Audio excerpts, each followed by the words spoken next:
10 years ago, my boss threw my resignation letter in the trash and told me I was fired instead. He wanted to make sure I couldn't collect unemployment benefits, couldn't use him as a reference, and that everyone in our small Michigan town would know I was a failure. What he didn't know was that I had been planning something much bigger than just quitting that dead-end job at his family's auto parts distribution center. My name is Marcus, and I grew up in Dearborn, Michigan, in a working-class family where loyalty to your employer was considered sacred. My father worked 32 years at Ford before they laid him off, and he still defended the company like it was family. When I landed what seemed like a promising position at Hartwell Auto Supply after college, my parents thought I'd hit the jackpot. The Hartwells had been running their business for 3 generations, and working for them was supposed to be a ticket to stability in a town where good jobs were disappearing faster than snow in April. But Tom Hartwell Jr., the owner's son who had just taken over operations, had different plans for employees like me. He saw us as disposable, especially those of us who dared to have ideas about improving the business or questioned why we were still using inventory systems from the 1980s. The day he fired me in front of half the warehouse crew during lunch break, he made it clear that I was nothing more than another entitled millennial who didn't understand how real businesses worked. What Tom didn't realize was that I had spent months documenting every outdated process, every missed opportunity, and every client complaint that came through our doors. I wasn't just planning to quit, I was planning to compete. And 10 years later, when Tom Hartwell Jr. walked into my office for a job interview, the look on his face was worth every sleepless night I'd spent building my own company from scratch. Growing up in a blue-collar Italian-American household in Dearborn meant that respect for authority wasn't just expected, it was beaten into you, sometimes literally. My father, Sal Romano, had immigrated from Sicily as a child and carried with him the old-world belief that you kept your head down, worked hard, and never questioned your superiors. My mother, Maria, reinforced this with stories about how her own father had survived the Great Depression by being grateful for any work he could find. The Romano family dinner table was where these lessons were drilled home every Sunday after Mass at St. Alphonsus. My father would sit at the head of our small formica table, still wearing his work clothes even on weekends, and lecture my younger sister Gina and me about the value of loyalty. "You don't bite the hand that feeds you," he'd say, pointing his fork at us for emphasis. The Hartwells have been good to this community for 50 years. You show them the same respect you'd show family. When I was 16, I made the mistake of suggesting that Hartwell Auto Supply was overcharging customers for basic parts that I could find cheaper online. My father's reaction was swift and humiliating. In front of my extended family, aunts, uncles, and cousins who had gathered for my cousin Tony's confirmation party, he stood up and announced that his son thought he was smarter than successful businessmen. Maybe Marcus should start his own business instead of disrespecting the people who give him a summer job, he said, his voice dripping with sarcasm. The entire table went silent, and I felt my face burn with shame as my relatives stared at their plates. My Uncle Vince, who worked as a foreman at the Ford plant, shook his head and muttered something in Italian about kids today having no respect. That humiliation shaped how I approached work for years. I learned to keep my mouth shut, to nod along when Tom Hartwell Jr. would ramble about how young people didn't understand business, and to swallow my pride when customers complained about our slow service or outdated inventory system. But I also learned to watch, to listen, and to document everything. The grand gesture that would eventually define my relationship with my father came during my college graduation from Wayne State University. Instead of celebrating my business degree, my father announced to our extended family that I would be starting at Hartwell Auto Supply the following Monday as a warehouse associate. "College is fine," he said, "but real education happens on the job." Tom Hartwell Sr. himself called to offer Marcus this opportunity. What my father didn't know, what I couldn't tell him without destroying his pride, was that I had been secretly developing a business plan for months. I had identified suppliers who could undercut Hartwell's prices by 30%, and I had been building relationships with potential clients who were frustrated with the current service in our area. The secret I carried for those early years at Hartwell wasn't just my business plan, it was my growing realization that the loyalty my father preached was a one-way street. While we were expected to be grateful for any crumbs thrown our way, The Hartwells treated their employees like interchangeable parts in a machine that existed solely to generate profit for their family. Comment below and let me know where you're watching this from. I'm curious to see how many of you come from similar working-class families where loyalty to your employer was considered more important than loyalty to yourself. The annual Hartwell Auto Supply Company picnic was always held at Heritage Park in Dearborn, right along the Rouge River, where you could smell the steel from Ford's operations mixing with barbecue smoke and Lake Michigan breeze. It was July 2014, and this particular picnic was supposed to celebrate the company's 60th anniversary. Tom Hartwell Sr. had flown in from his retirement home in Florida specifically for the occasion, and the entire extended family would be there, including my parents, who considered an invitation to the Hartwell picnic more prestigious than a White House dinner. My father had been talking about this picnic for weeks, reminding me to wear my best polo shirt and to make sure I thanked Tom Jr. for the opportunities he'd given me. What my father didn't know was that I had already typed up my resignation letter and planned to submit it the following Monday, along with my business proposal to 3 of Hartwell's biggest clients who had been complaining privately about service issues. The morning of the picnic, I arrived early to help set up tables and grills, partly out of genuine helpfulness and partly because I wanted to observe the family dynamics one last time. Tom Jr. was already there, barking orders at the maintenance crew about tent placement while his wife Jennifer arranged gift bags filled with Hartwell-branded bottle openers and keychains. The irony wasn't lost on me that a company struggling to modernize was handing out promotional items that looked like they belonged in 1985. As employees and their families began arriving, I watched Tom Jr. work the crowd with practiced ease. He had perfected the art of seeming approachable while maintaining just enough distance to remind everyone who was in charge. When my parents arrived with my sister Gina, who was home from nursing school, Tom Jr. made a point of seeking them out. "Sal, Maria," he said, gripping my father's hand in an exaggerated handshake, "your son Marcus has been such an asset to our team. Real leadership material." My father beamed with pride while I felt my stomach turn. Tom Jr.'s definition of leadership material apparently meant someone who worked overtime without complaint and never questioned why we were still using paper inventory sheets while our competitors had moved to digital systems years ago. The tension began building around noon when Tom Jr. gathered all the employees for his annual State of the Company address. Standing on a makeshift platform beside the pavilion, with Lake Erie visible in the distance, he launched into a speech about tradition, loyalty, and the importance of maintaining the values that had built Hartwell Auto Supply. "In today's world of job hoppers and disloyal employees," he said, his eyes scanning the crowd, "it's more important than ever to remember that success comes from dedication to something bigger than yourself." As he spoke, I noticed several employees shifting uncomfortably. Jake Martinez, who had been asking for a raise for 8 months, stared at the ground. Sandra Collins, our bookkeeper who had been handling the work of 2 people since her partner quit, crossed her arms and rolled her eyes. These were good people being fed empty platitudes by someone who had inherited his position and never had to worry about making rent. The breaking point came during lunch when Tom Jr.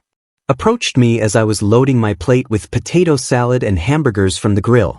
"Marcus," he said loudly enough for nearby tables to hear, "I've been thinking about your future with the company. Your father tells me you've got some ideas about improving operations." His tone was condescending, like a parent humoring a child's fantasy about becoming an astronaut.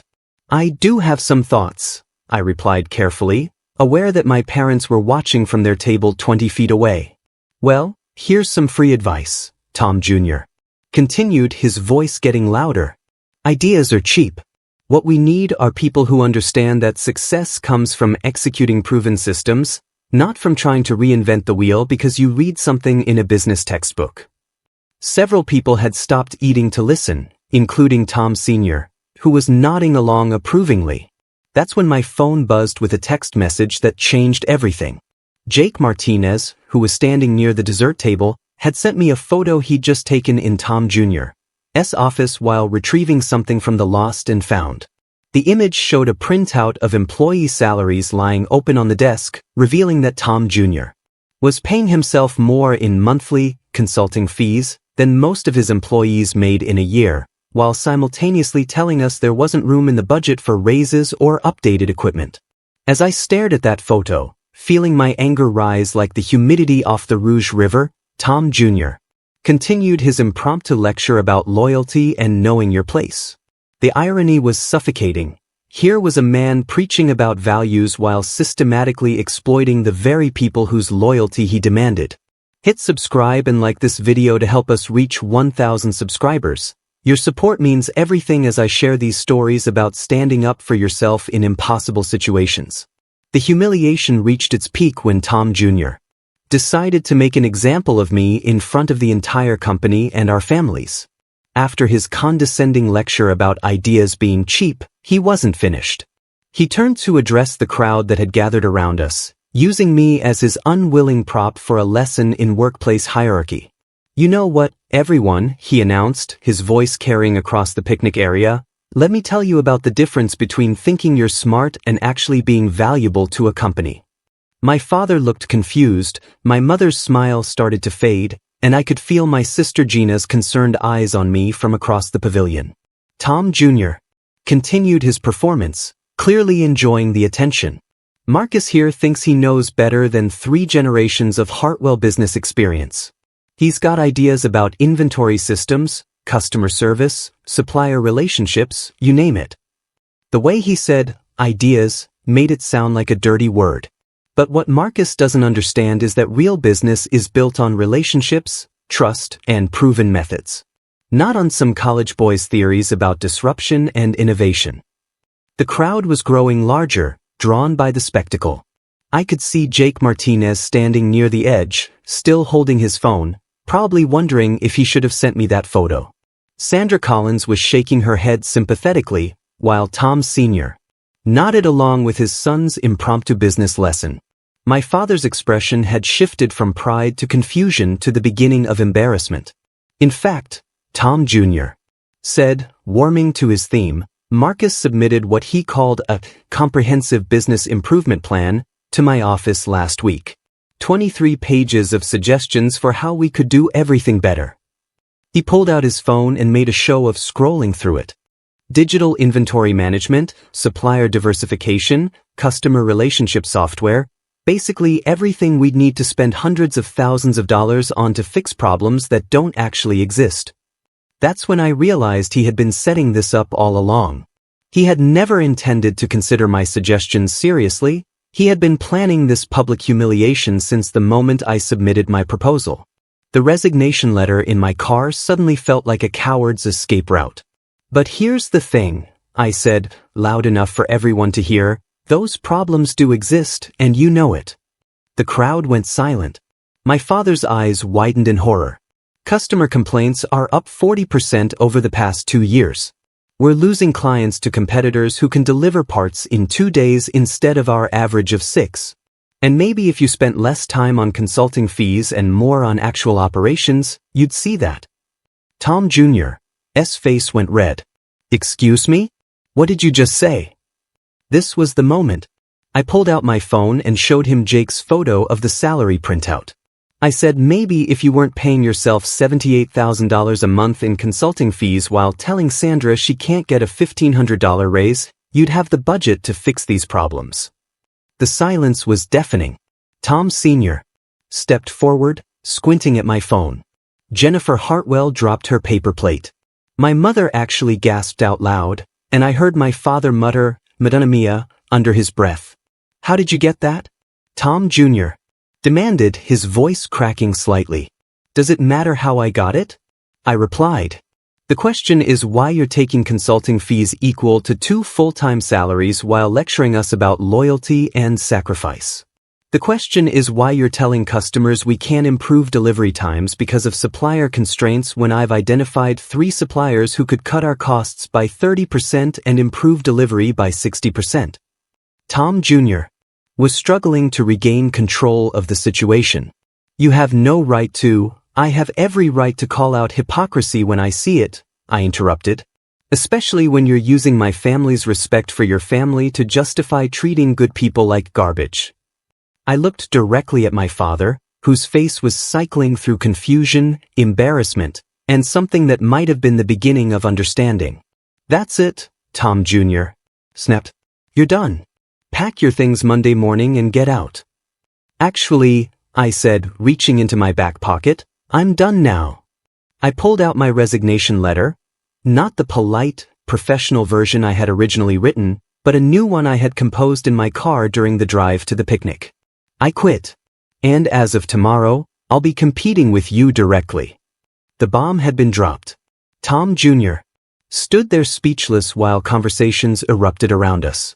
I handed the letter to Tom Sr., nodded to my shell-shocked parents, and walked toward the parking lot without looking back. Behind me, I could hear Tom Jr. trying to regain control, telling everyone that I was just another disloyal employee who would fail within 6 months.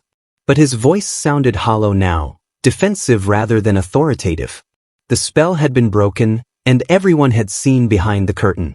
The drive home from Heritage Park felt like traveling through a tunnel where sound gets muffled and everything moves in slow motion. I kept expecting my phone to ring with my father demanding explanations, but the silence was worse than any confrontation would have been.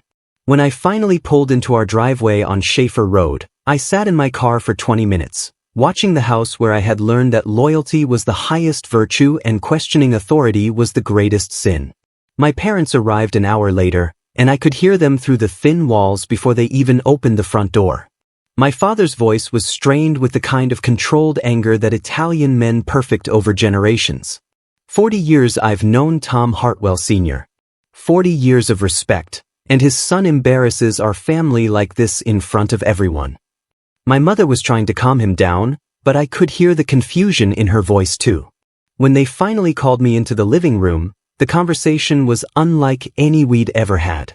My father sat in his worn recliner, still wearing his picnic clothes, while my mother perched on the edge of the couch like she was ready to flee at any moment. "Explain to me," my father said slowly, "how my son knows about company finances that aren't his business." I told them about Jake's photo, about the salary discrepancies, about the customer complaints that were being ignored while Tom Jr. lined his pockets. But more importantly, I told them about the business plan I had been developing, about the clients who had already expressed interest in switching suppliers, about the warehouse space I had been secretly negotiating to lease in Lincoln Park. The revelation that I had been planning to start my own company for months hit my father like a physical blow. "You've been lying to us for how long?" he asked, but his voice had shifted from anger to something approaching hurt. "I've been protecting myself," I replied. "And I've been protecting you from having to choose between supporting your son and maintaining your friendship with the Hartwells." That's when Gina, who had been listening from the kitchen doorway, stepped into the room. "Dad, maybe you should ask yourself why Marcus felt like he couldn't tell us the truth." My sister had always been braver than me when it came to challenging our father's assumptions. "When was the last time you asked how he actually felt about his job instead of telling him how grateful he should be?" Over the following weeks, the chaos rippled through our small community in ways I hadn't anticipated. Jake Martinez called me 3 days after the picnic to tell me that 5 employees had quit Hartwell Auto Supply, and that Tom Jr. was scrambling to cover shifts while simultaneously trying to contain the damage from what people were calling the Heritage Park meltdown. Sandra Collins reached out through a mutual friend to let me know she was interested in discussing opportunities with my new company. But the most significant conversation came from an unexpected source. Tom Hartwell Sr.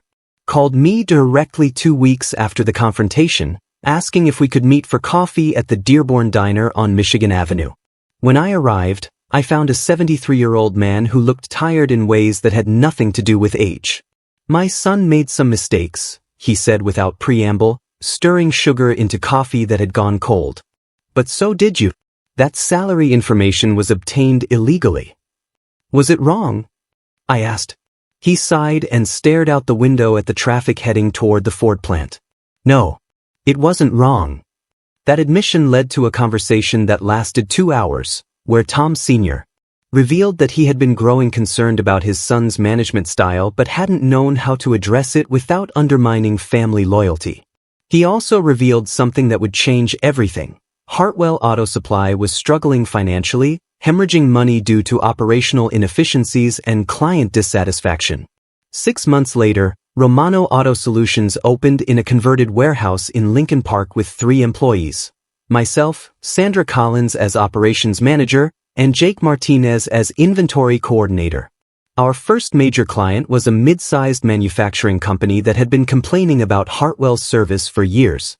Within 8 months, we had captured 12 of Hartwell's former clients and were processing orders faster and cheaper than any competitor in the region. My relationship with my parents evolved slowly but dramatically. My father struggled initially with the concept that his son had been right to challenge authority, but the success of my business gradually shifted his perspective. The day I hired my 10th employee, he admitted that perhaps loyalty should run both directions. My mother, who had always been more intuitive about people's motivations, became my most enthusiastic supporter and frequently brought homemade sandwiches to our warehouse during lunch breaks. The unexpected twist came 18 months after I started Romano Auto Solutions. Tom Hartwell Sr. approached me with a proposition that nobody could have predicted. He wanted to sell Hartwell Auto Supply to me. His son's mismanagement had driven the company to the edge of bankruptcy, and rather than let 3 generations of family business die, he preferred to see it continue under someone who understood both its potential and its problems. The grand gesture that had defined my relationship with my father, his announcement at my college graduation that I would be working for the Hartwells, had come full circle in a way that neither of us could have imagined. Instead of being grateful for a job, I was being asked to save a failing company. Instead of serving the Hartwells, I was in a position to employ them. The morning Tom Hartwell Jr. walked into my office for a job interview, I almost didn't recognize him. Gone was the confident swagger, the condescending tone, the assumption that the world owed him deference simply because of his last name. The man sitting across from my desk was wearing a suit that had seen better days, clutching a resume that highlighted his family business leadership experience, while carefully omitting the fact that he had driven that business into the ground. "Marcus," he said, and I could hear him struggling to find the right tone, "I know we had our differences in the past, but I think I could bring valuable experience to Romano Auto Solutions."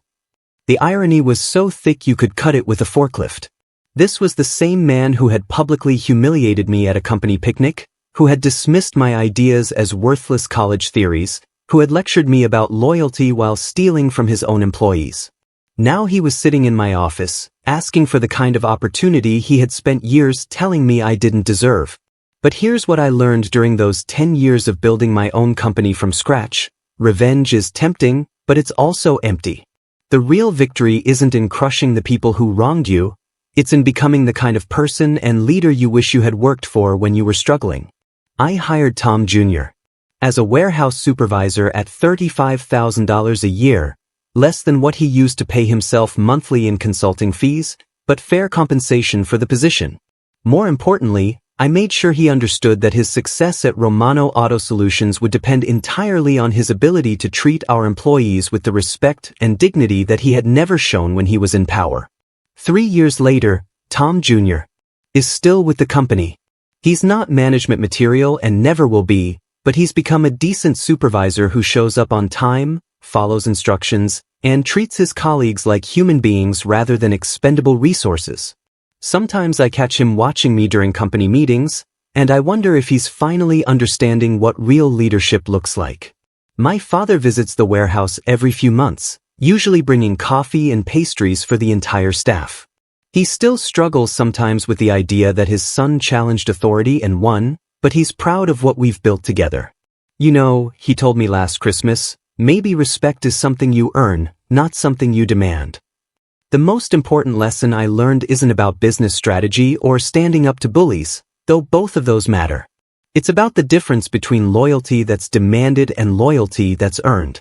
Real loyalty isn't blind obedience to people who happen to be in positions of power, it's commitment to principles and values that make everyone better. Today, Romano Auto Solutions employs 43 people in 3 locations across southeastern Michigan. We've maintained relationships with suppliers who appreciate being paid on time and treated fairly. Our employees have health insurance, retirement benefits, and the freedom to suggest improvements without fear of ridicule. When someone has a good idea, we implement it. When someone makes a mistake, we help them learn from it. If you're stuck in a situation where you're being told that loyalty means accepting less than you deserve, where your ideas are dismissed because of who you are rather than evaluated based on their merit, I want you to remember this. The people who demand your loyalty while giving you nothing in return are usually the ones who most deserve to lose it. Document everything. Build your skills. Develop relationships with people who see your potential. And when the moment comes to stand up for yourself, don't just quit, compete. Show them what you're really capable of when you're not being held back by their limitations. If this story resonated with you, hit that like button and subscribe to hear more stories about turning setbacks into comebacks. Drop a comment and let me know about a time when you had to choose between loyalty and self-respect. I read every comment and your stories inspire the content I create. And if you know someone who's dealing with a toxic boss or family pressure to stay in a bad situation, share this video with them. Sometimes we all need to be reminded that we're worth more than the people in power want us to believe. Thanks for watching, and I'll see you in the next video.